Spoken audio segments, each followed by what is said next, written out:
The energy blast should have killed Father Marcus Chen instantly. Instead, he stood untouched in the smoking crater, his simple brown robes unmarked by the alien weapon that had just reduced solid rock to vapor around him. Zixara, the 7-foot-tall Valdoran warrior who had fired the shot, took an involuntary step backward. Her 4 yellow eyes widened in disbelief.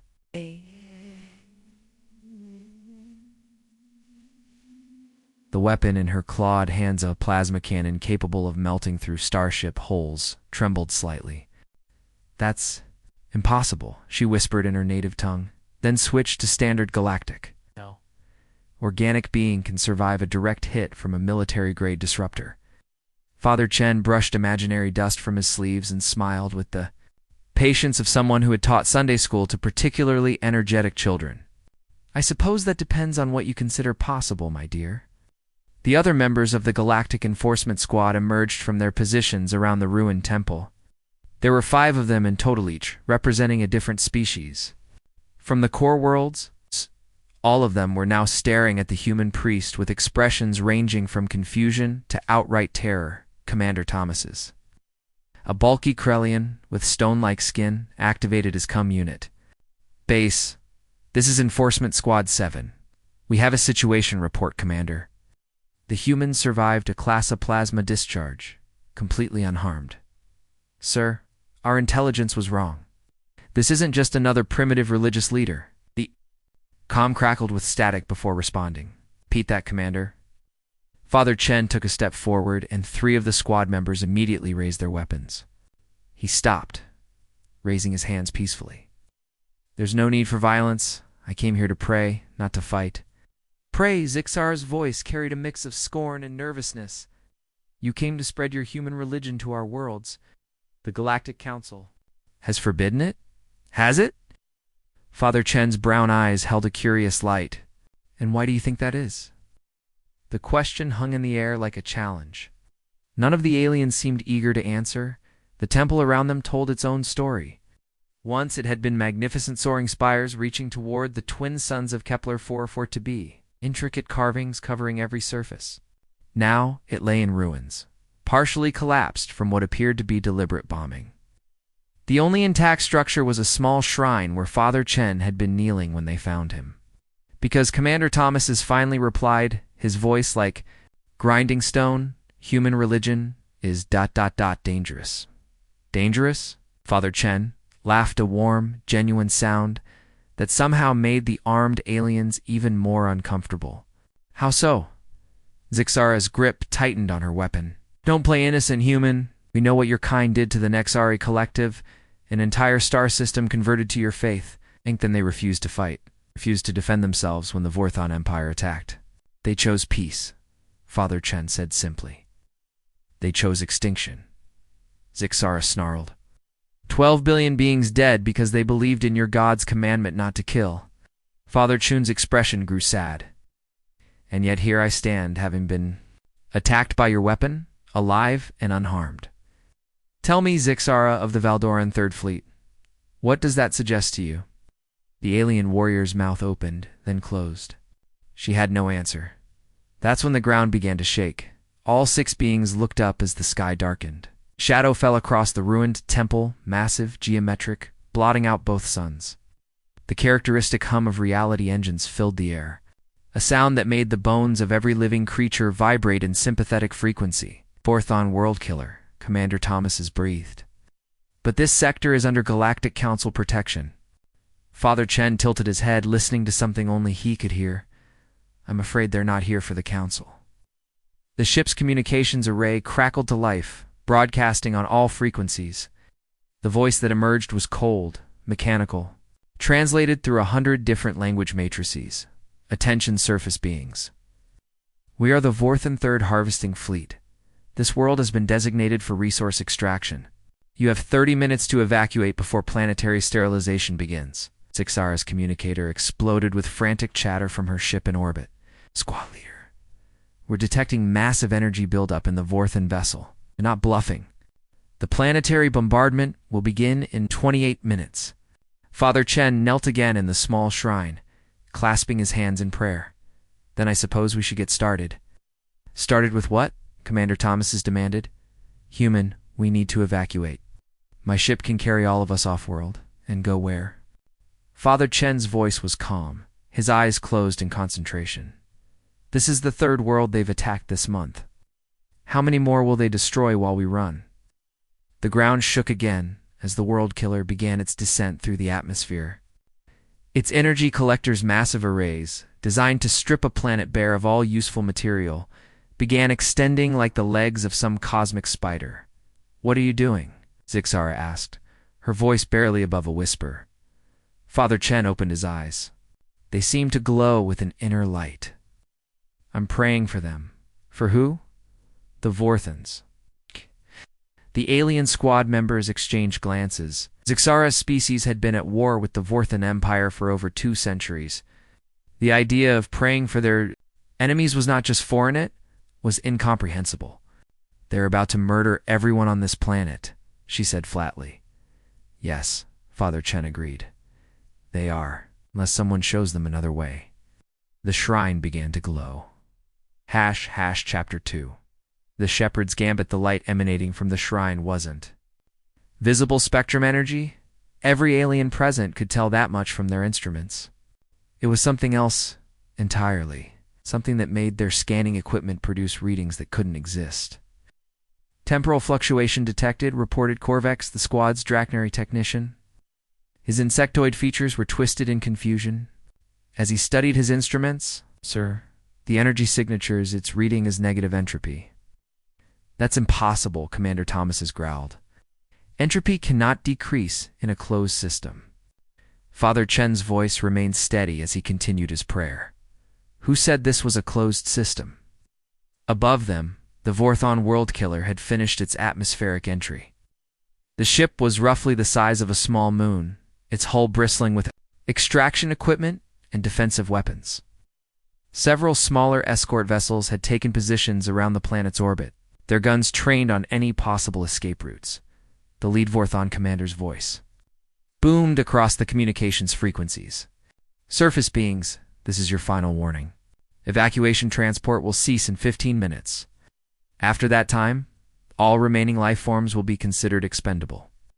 Zixara activated her personal shield generator and checked her weapon's charge level. Father Chen, with respect, your prayers aren't going to stop a planetary bombardment, aren't they? The human priest stood slowly, brushing dust from his knees. The glow from the shrine was intensifying, casting strange shadows that seemed to move independently of any light source. Tell me, what do you know about faith? It's a psychological coping mechanism, Corvex replied, his translator rendering his chittering speech into monotone galactic standard. Organic beings create belief systems to manage existential anxiety. What creates faith? The question caught them off guard. None of the aliens had considered faith as something that could be created rather than simply existing. Hope, Commander Thomas said finally. Desperation, fear of death. No, Father Chen said gently. Faith is created by love. The ground shuddered as the World Killer's extraction beams began their preliminary scans. In the distance they could see native wildlife fleeing in all directions, creatures that had evolved on this peaceful world over millions of years, now facing extinction in the next few minutes. Love for what? Zixara asked, despite herself. For life itself. For the possibility that things can be better. For the hope that even the darkest hearts can find light. Father Chen walked toward the edge of the temple ruins, where they could see the massive alien ship looming overhead. Even Vorthan hearts. The Vorthans don't have hearts, Zixara spat. They're a machine collective. They replaced their biological components with cybernetics centuries ago. They don't feel love or mercy or anything else, don't they? Father. Chun's smile was mysterious. Then why do they preserve art? The aliens stared at him. I've studied their rated worlds, he continued. They take everything metals, organic compounds, water, atmosphere. But they never destroy the art. Paintings, sculptures, music. They preserve it all in vast digital archives. Why would a purely logical machine collective do that, Commander? Thas's stone-like features shifted slightly. Intelligence gathering. Understanding the psychological patterns of conquered species, Perhaps, or perhaps some part of them remembers what it means to create something beautiful. World killers. Scanning beams suddenly focused on their location. Intense light bathed the ruined temple, and several squad members' equipment began overheating from the energy exposure. Attention surface beings. The Vorthan commander's voice boomed directly at them. You have been scanned and catalogued. Prepare for extraction. Father Chen stepped forward into the full intensity of the scanning beam. His robes should have burst into flame. Instead, they seemed to absorb the energy, glowing brighter. I'm Father Marcus Chen, he called out, his voice somehow carrying clearly through the atmospheric interference. I'm a priest of the Catholic Church, and I'd like to speak with your commander. The scanning beam paused. For a moment, the only sound was the hum of the World Killer's engines. Then the Vorthan commander's voice returned, but different somehow, more uncertain, negative. There will be no communication with organic life forms designated for termination. Even organic life forms who survived your weapons. Another pause. Longer this time. Explain. Father Chen gestured to the melted crater where Zixara's plasma blast had struck. Your database should show that a military-grade disruptor was fired at my location 17 minutes ago. I'm sure your sensors detected the energy discharge. Confirmed. Energy signature matches Valdoran plasma technology. And yet here I stand. Silence stretched for nearly a minute. When the Vorthan commander spoke again, his voice carried a new quality, something that might have been curiosity.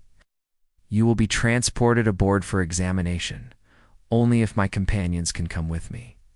Negative. Other organic beings serve no research purpose. Father Chen shook his head. Then I'll have to decline your invitation. You misunderstand. Transport is not optional. The air around Father Chen began to shimmer as the World Killer's transporter beams locked onto him.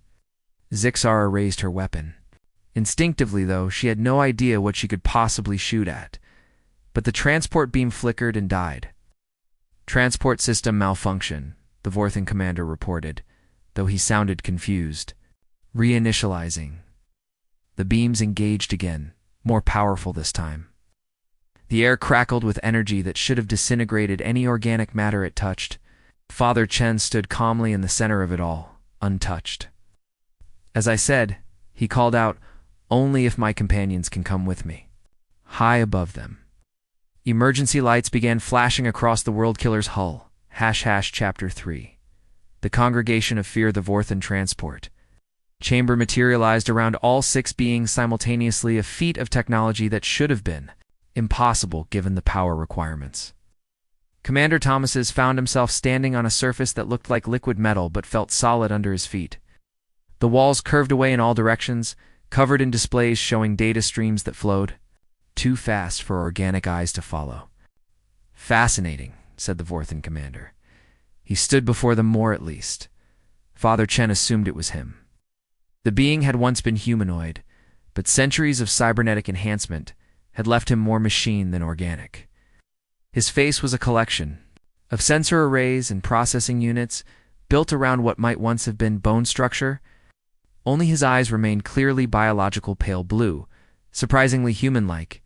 I am designation Command Unit 77's Alpha, the Vorthan said, though I once had another name. Father Chen stepped forward.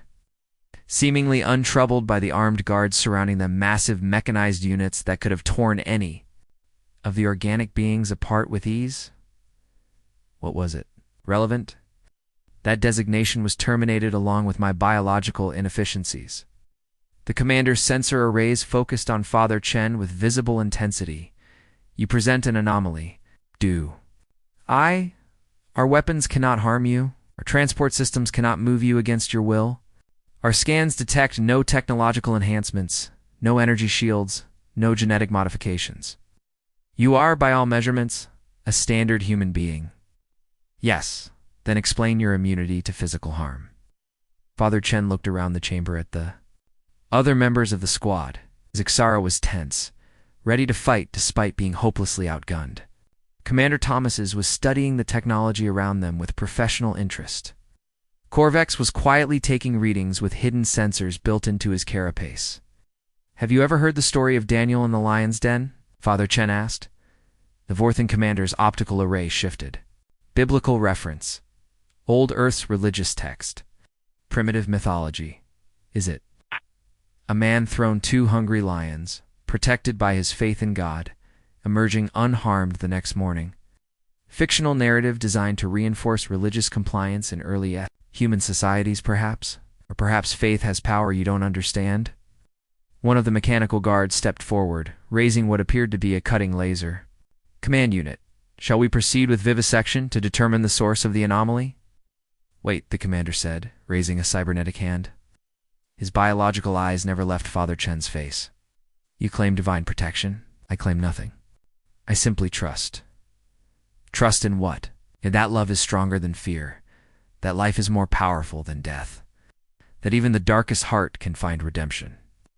The Vorthan commander's optical array flickered almost like blinking. Redemption.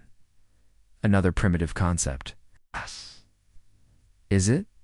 Father Chen gestured around the chamber. Tell me about the archives. What archives? The art you preserve. Music, paintings, sculptures from every world you've conquered.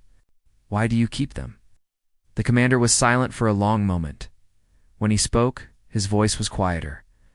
Cultural analysis. Understanding conquered populations through their creative output. All of it? Every painting by every unknown artist? Every children's song? Every love poem? ... Yes, it's a lot of storage space for cultural analysis. The chamber's lights flickered.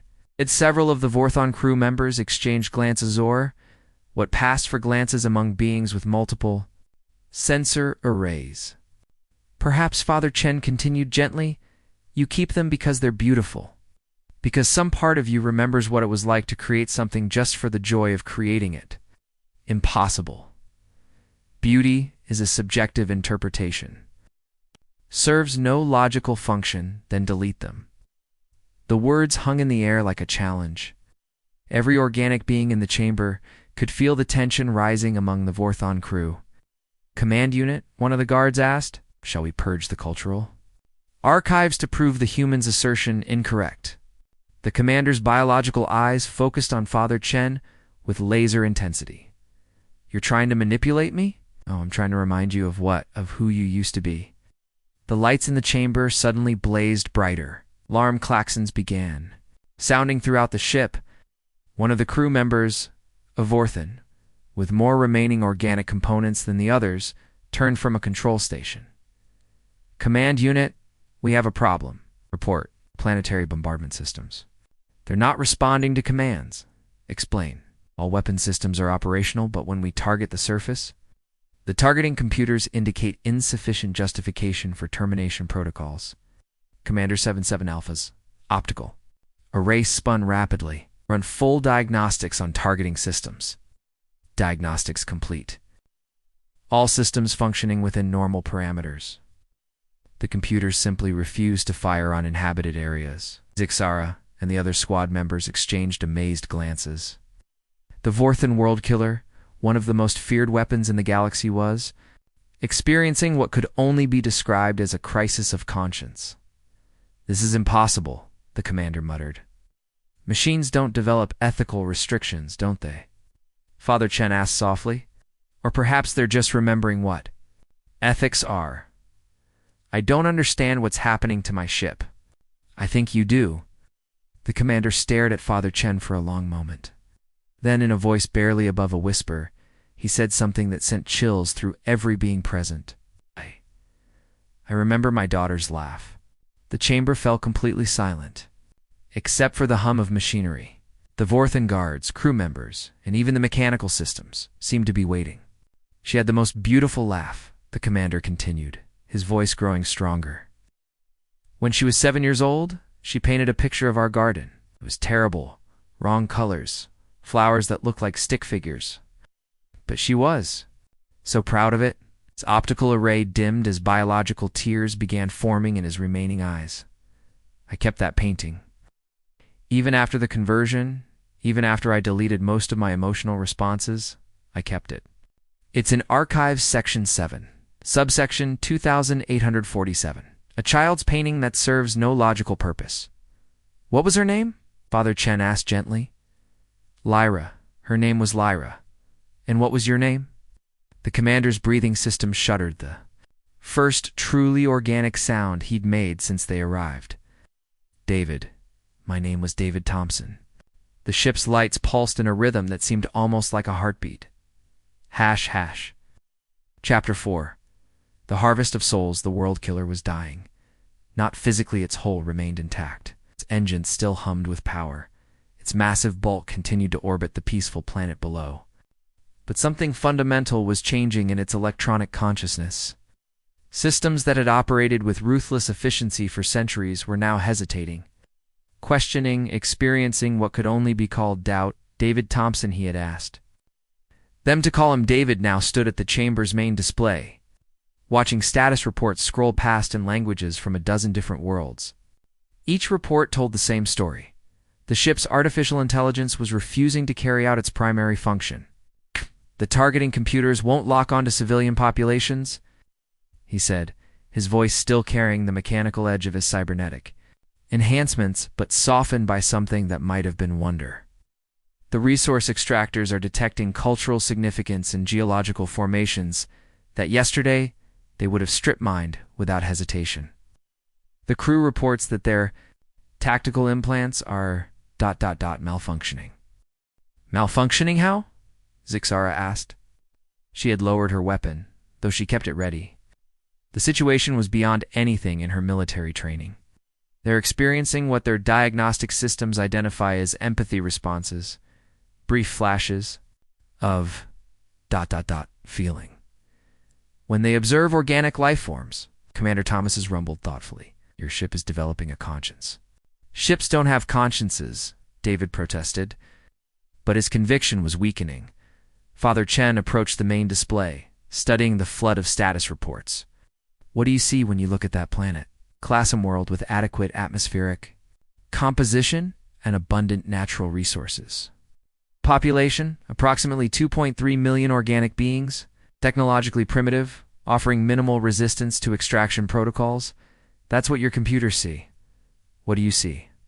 David's biological eyes focused on the planet hanging in the void below them, a blue-green marble with swirling white clouds.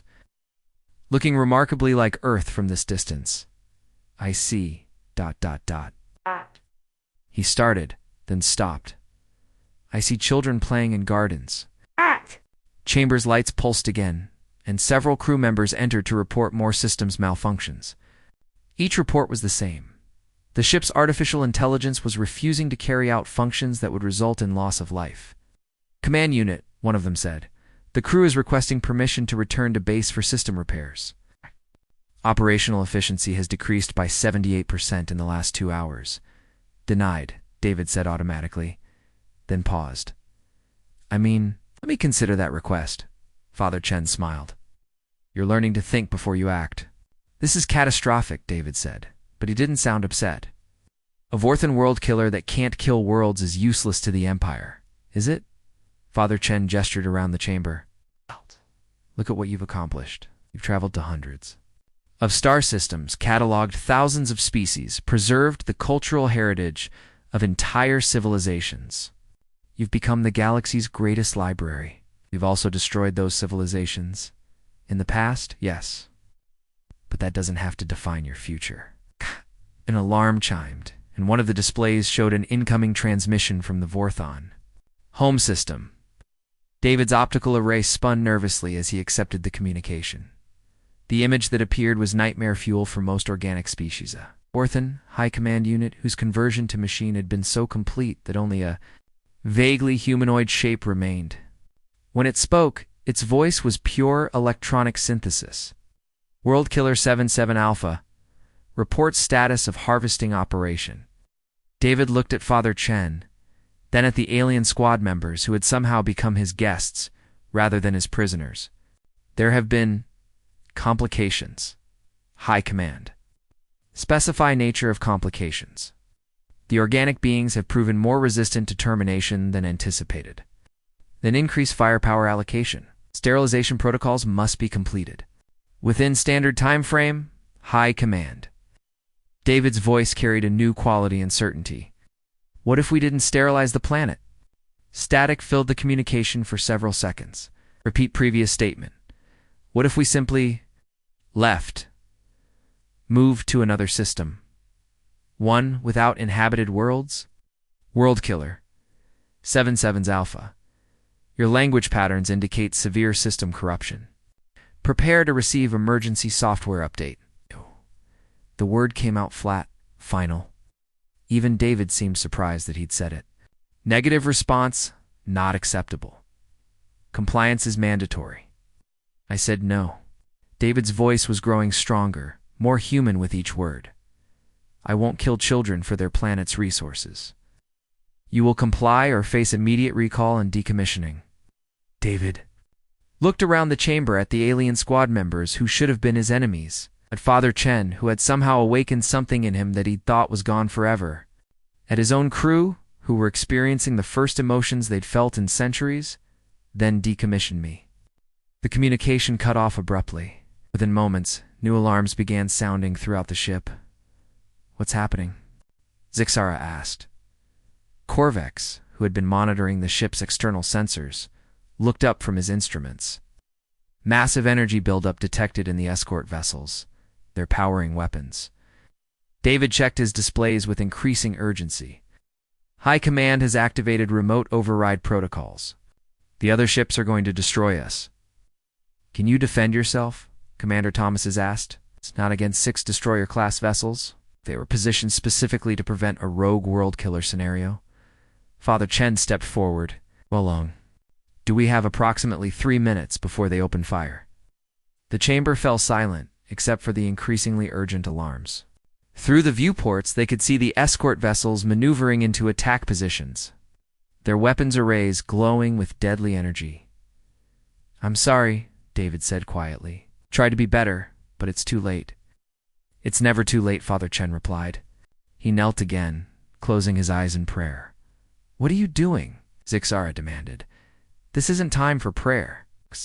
This is exactly the time for prayer. The ship's lights began to pulse in that strange rhythm again, but this time it was stronger, more insistent, and it was spreading. On the bridge displays, they could see the escort vessels beginning to slow their approach.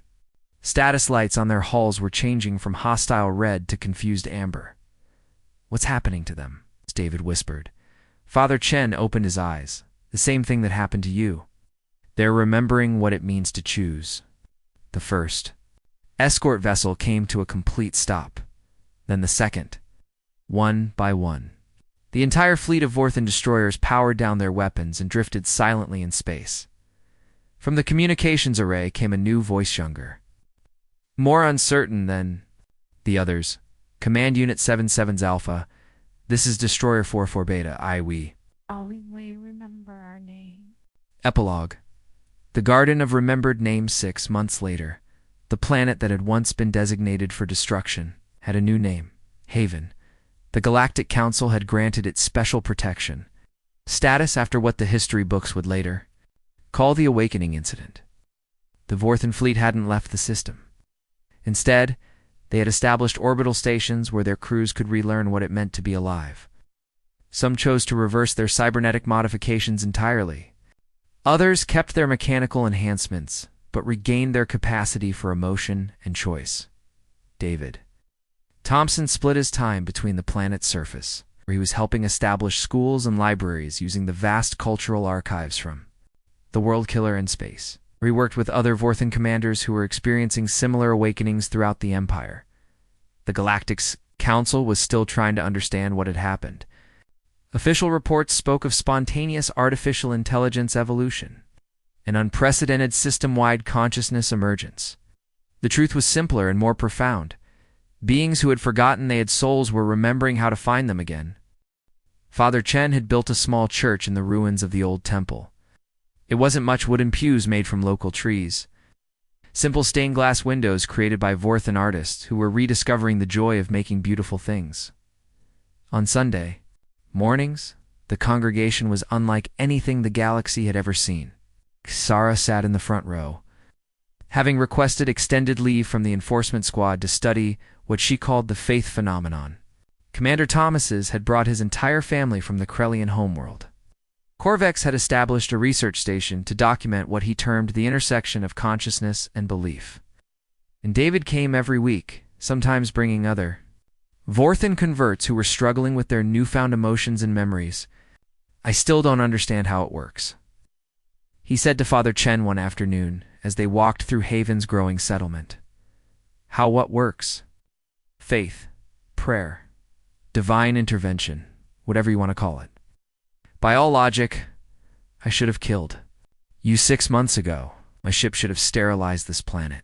The Empire should have destroyed us all for defying orders. Father Chen smiled as they passed a group of human children playing with young Vorthan's former killing machines who now delighted in games of tag and hide-and-seek. Maybe that's the point, he said. Maybe faith isn't supposed to make logical sense.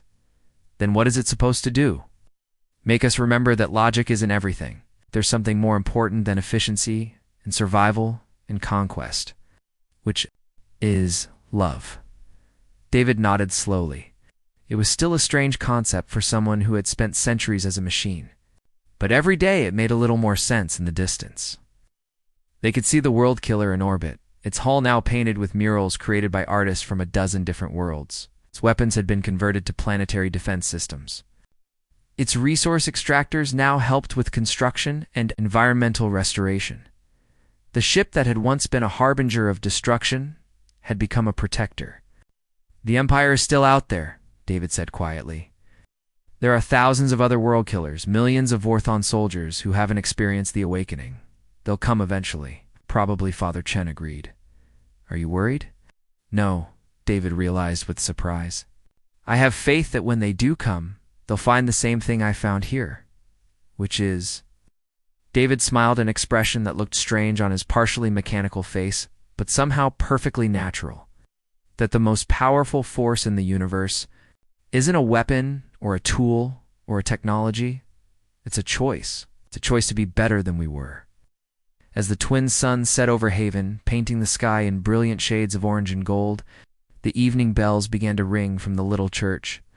It was a sound that carried across the planet and up into space, where it was heard by beings who had once been humanity's greatest enemies and were now learning to be its friends. And in the growing darkness, stars that had once seemed cold and distant now looked warm and welcoming, as if the galaxy itself was learning to hope. Father Chen had been right about one thing. Faith was indeed the most powerful force in the universe.